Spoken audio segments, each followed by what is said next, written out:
I'm pretty sure Steam just killed the Xbox yesterday. So we're not even gonna talk about them. They're irrelevant now. I was wrong, I'll admit it. Honestly, I thought Apple would be the ones to do it first, but Gabe really just came in and said, nope, Shadow Drop, probably one of the most revolutionary pieces of gaming hardware that we're gonna see for a very long time. So let's break down how one singular device is about to shift PC gaming and just gaming in general as we know it. For far too long, we've accepted the reality of gigantic, chunky, heavy, ugly, LED infested PC towers. But we put up with them because it gave us the power necessary to run our games at a high fidelity. But personally, I've always hated it.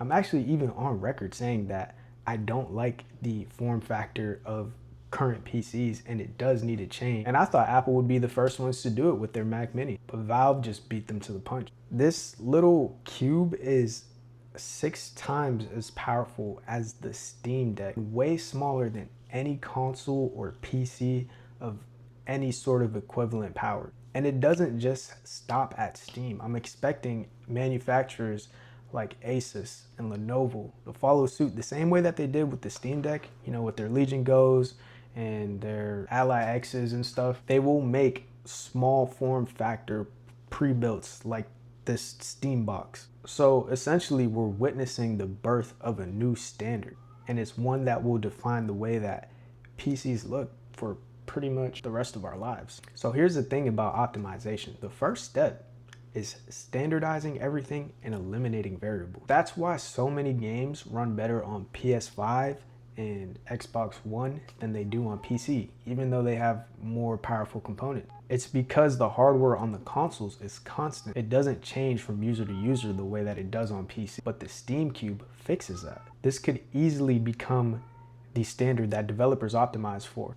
It might even get its own little preset, the same way that the Steam Deck does when you're adjusting the graphics in the settings menu.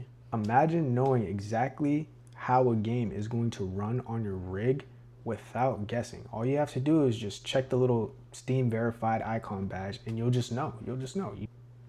There's no more guesswork. There's no more, will my rig run this? Do I have to get a refund because I'm just getting optimization issues? None of that. And here's a bonus. This could actually end up benefiting those with higher end rigs because developers theoretically wouldn't have to waste so much time developing for the lowest common denominator. Another way that this Steam Box Link thing is gonna completely shake up the gaming industry is it pretty much changes the big three. Before it was Xbox, Nintendo, and PlayStation. Let's be real, I'm pretty sure Steam just killed the Xbox yesterday. So we're not even gonna talk about them. They're irrelevant now. Nintendo, Sony, and Valve are now the big three. And I'm expecting the Steam Cube to be priced competitively, somewhere between the Switch 2's $450 price tag and the PS5/PS5 Pro. So somewhere between $450 and like $700, I think would be a fair price. Steam could actually pull a little Steam Deck moment and sell it at a loss and just make up all the revenue through Steam sales, which would make it an even more compelling deal. Either way, that's gonna put both Nintendo and Sony in a really rough spot. Think about it. Valve already has a handheld that competes with the Switch and the Portal, and now they have a home console that goes head to head with Sony's PlayStation 5, their 5 Pro, and maybe even their 6. And you could buy pretty much any AAA game available on either platform on Steam, and more likely at a much steeper discount than what you'd pay for on PlayStation. And then on top of that, you get access to literally millions of indie games. On top of that, you get access to literally millions of indie games and any viral indie game sensations like Repo, Peak, or Megabonk.